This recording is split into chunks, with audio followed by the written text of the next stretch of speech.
নমস্কাৰ বন্ধু বান্ধৱীসকল, মই মৃদুলা এণ্টাৰটেইনমেণ্টৰ তৰফৰ পৰা 2024 বৰ্ষৰ মহাশিৱৰাত্ৰি পূজালৈ পুনৰবাৰ স্বাগতম জনাইছোঁ। মই আগৰ ভিডিঅ'ত 2024 বৰ্ষৰ শিৱ পূজাৰ সবিশেষ জনাইছিলোঁ। আজি মই বেলেগ এটা ভিডিঅ' লৈ আপোনালোকৰ ওচৰলৈ আহিছোঁ। যিহেতু 300 বছৰৰ পিছত এক বিশেষ দুৰ্লভ সংযোগ এইবাৰ শিৱ পূজাত হৈছে, গ্ৰহ নক্ষত্ৰৰ এটা ত্ৰিকোণ যোগ স্থাপন হৈছে, যাৰ ফলত 4টা বিশেষ ৰাশিৰ খুব ভাল দিন পৰিছে। সেই 4টা বিশেষ ৰাশিনো কি, সেই সবিশেষ আপোনালোকক জনাম। এইবাৰ মহাশিৱৰাত্ৰি দুদিনীয়াকৈ মিলিছে। 8 মাৰ্চ 24 ফাগুন শুক্ৰবাৰ সন্ধিয়া 7:59 পৰা কৃষ্ণ চতুৰ্দশী সোমাব আৰু 9 মাৰ্চ 25 ফাগুন শনিবাৰে সন্ধিয়া 5:42 থাকিব। 9 মাৰ্চ যিহেতু শনিবাৰ হৈছে মহাৰাজ শনিদেৱৰ দিন, অন্যহাতে শিৱৰাত্ৰি হৈছে মহাদেৱক পূজা অৰ্চনা কৰাৰ আটাইতকৈ পবিত্ৰ দিন। এফালে শনি, আনফালে মহাদেৱ, দুয়োজনৰ সংযোগৰ ফলত শনিদেৱৰ প্ৰিয় 4টা ৰাশিৰ বাবে এইবাৰ অত্যন্ত শুভ দিনৰ সংযোগ হৈছে। 9 মাৰ্চ শনিবাৰে শনিদেৱৰ পৰম কৃপাত অৰ্থাৎ শিৱৰাত্ৰিৰ দিনাই 4 ৰাশিৰ ব্যক্তিৰ জীৱনত মহাসংযোগ আহিছে। এই দিনটোত যদি এই 4 ৰাশিৰ ব্যক্তিয়ে শিৱলিংগত শিৱদেৱৰ প্ৰিয় এই বস্তুটো দি শিৱক পূজা কৰিব পাৰে, তেনে এই 4 ৰাশিৰ ব্যক্তিৰ আগন্তুক দিনত মনে বিচৰা মতে ফল পাব আৰু শনিদেৱৰ কৃপাত এই 4 ৰাশিৰ কপাললৈ চমৎকাৰী পৰিৱৰ্তন আহিব, যাৰ ফলত তেওঁলোকৰ ভাগ্যৰ দুৱাৰ মুকলি হ'ব। গতিকে আমি ভিডিঅ'টোত আপোনালোকক জনাবলৈ লৈছোঁ, মহাশিৱৰাত্ৰিৰ দিনা অৰ্থাৎ 9 মাৰ্চ শনিবাৰৰ দিনা মহাদেৱ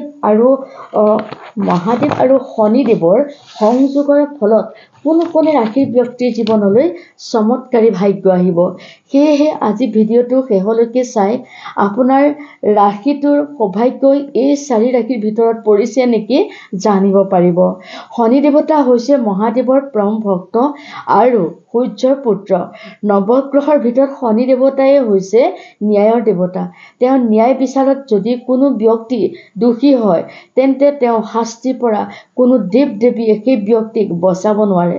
নৱগ্ৰহ হৈছে শনি, ৰাহু, কেতু, মংগল, বুধ, বৃহস্পতি, শুক্ৰ, চন্দ্ৰ আৰু সূৰ্য, যাৰ ওপৰত শনি গ্ৰহৰ কৃপা থাকিলে তেওঁক বাকী গ্ৰহসমূহে ক্ষতি কৰিব নোৱাৰে। মহাশিৱৰাত্ৰিৰ এই দুৰ্লভ সংযোগত মহাদেৱ আৰু শনিদেৱৰ পৰম কৃপাত আজি ভিডিঅ'টোত ক'বলৈ ওলোৱা 4 ৰাশিৰ ব্যক্তিৰ জীৱনলৈ চমৎকাৰী সম্পদৰ অধিকাৰী হোৱাৰ সুযোগ আহিছে। কিন্তু যদি আপোনালোকে শনিদেৱৰ প্ৰিয় এটা বস্তু শিৱলিংগত স্নান কৰাব পাৰে, তেনে তেওঁলোকে বহু বছৰ সাধনাৰ ফল পাবলৈ সক্ষম হ'ব। 9 মাৰ্চ শনিবাৰে অৰ্থাৎ মহাশিৱৰাত্ৰিৰ দিনাই তেওঁলোকে মহাদেৱৰ পৰম কৃপা লাভ কৰাৰ লগতে শনিদেৱৰো পৰম কৃপা লাভ কৰিব পাৰিব। শিৱৰাত্ৰিৰ দিনাৰ পৰাই শনিদেৱৰ প্ৰভাৱত এই 4 ৰাশিৰ ব্যক্তিৰ ক্ষেত্ৰত উন্নতিত কোনেও বাধা দিব নোৱাৰে, যাৰ ফলত এই 4 ৰাশিৰ ব্যক্তিসকলে এই বৰ্ষটোত নিজকে প্ৰতিষ্ঠিত কৰাৰ পূৰ্ণ সুযোগ পাব। চাকৰি প্ৰত্যাশিত প্ৰাৰ্থীসকলৰ বাবে খুব ভাল খবৰ আছে। শনিদেৱৰ কৃপাত তেওঁলোকক কোনেও অন্যায় কৰিব নোৱাৰে। যাৰ যিমান অৰ্হতা আছে তেনেধৰণৰে সুফল পাবলৈ সক্ষম হ'ব। ব্যৱসায়িক ক্ষেত্ৰতো অত্যন্ত শুভ হ'ব, কাৰণ গুৰু অতি শুভ স্থানত থকাৰ উপৰিও শনি গ্ৰহৰ স্থান শুভ হোৱাৰ বাবেই তেওঁলোকক বাহিৰা শক্তিয়ে একো ক্ষতি কৰিব নোৱাৰে। লগতে এই সৌভাগ্যশালী 4 ৰাশিৰ জাতক জাতিকাই যদি কোনো নতুন ব্যৱসায় আৰম্ভ কৰে, তেন্তে সেই ব্যৱসায়ত চমৎকাৰী ফলাফল দেখিবলৈ পাব, কিয়নো শনিদেৱৰ কৃপা থকাৰ বাবে তেওঁলোকৰ মনৰ চঞ্চলতা দূৰ হোৱাৰ লগতে নিজৰ মনটো স্থিৰ কৰিব পাৰিব। সাধাৰণতে ব্যৱসায় বাণিজ্যৰ ক্ষেত্ৰত বাহিৰা শত্ৰুৰ প্ৰভাৱ থাকিলেও কিছু জটিলতা আহে। শনিদেৱৰ শুভ স্থান থকা বাবে তেওঁলোক উন্নতিত কোনেও বাধা দিব নোৱাৰে।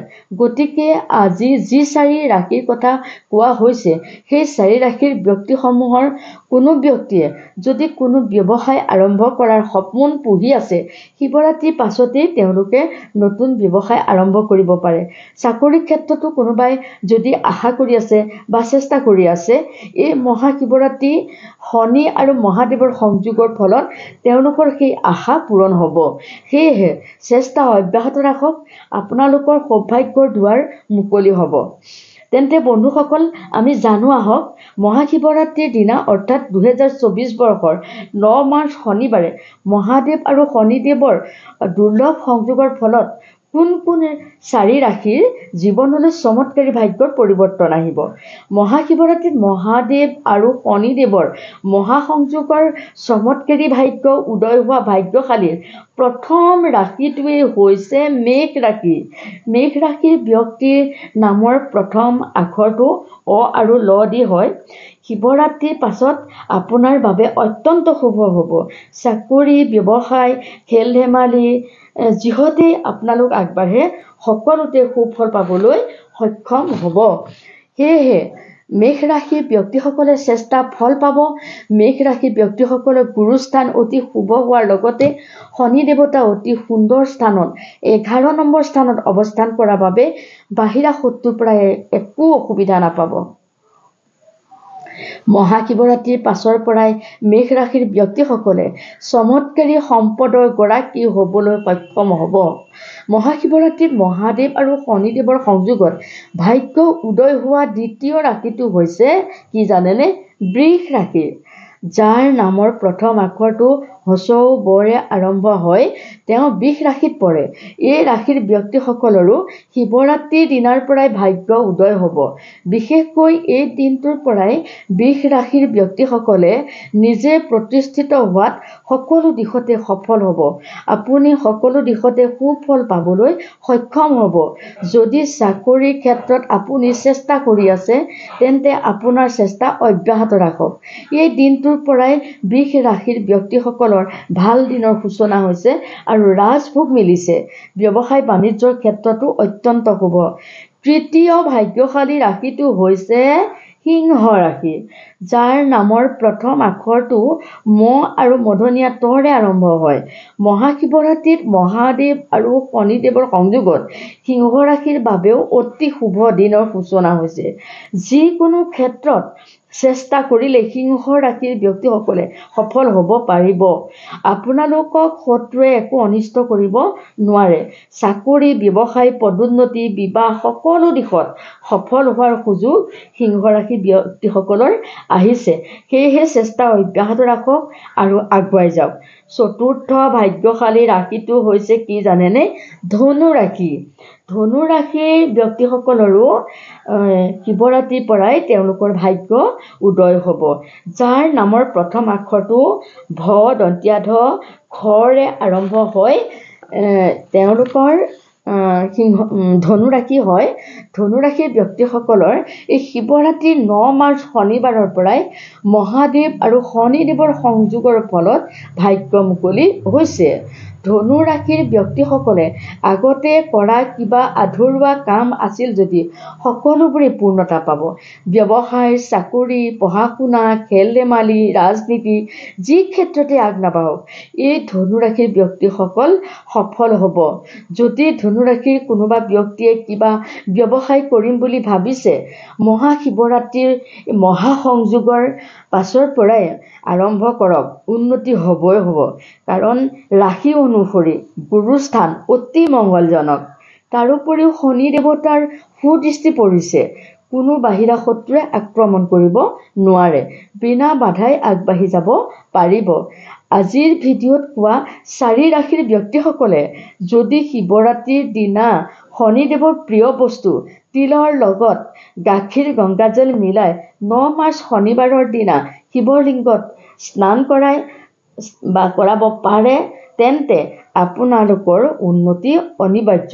বন্ধু বান্ধৱীসকল, শিৱ বাবাই সকলোকে কৃপা কৰে, কিন্তু শিৱ চতুৰ্দশী যিহেতু 9 মাৰ্চ শনিবাৰলৈকে থাকিব, সেয়েহে এই ভিডিঅ'ত মই উল্লেখ কৰা এই 4 ৰাশিৰ কথা বিশেষভাৱে কৈছোঁ।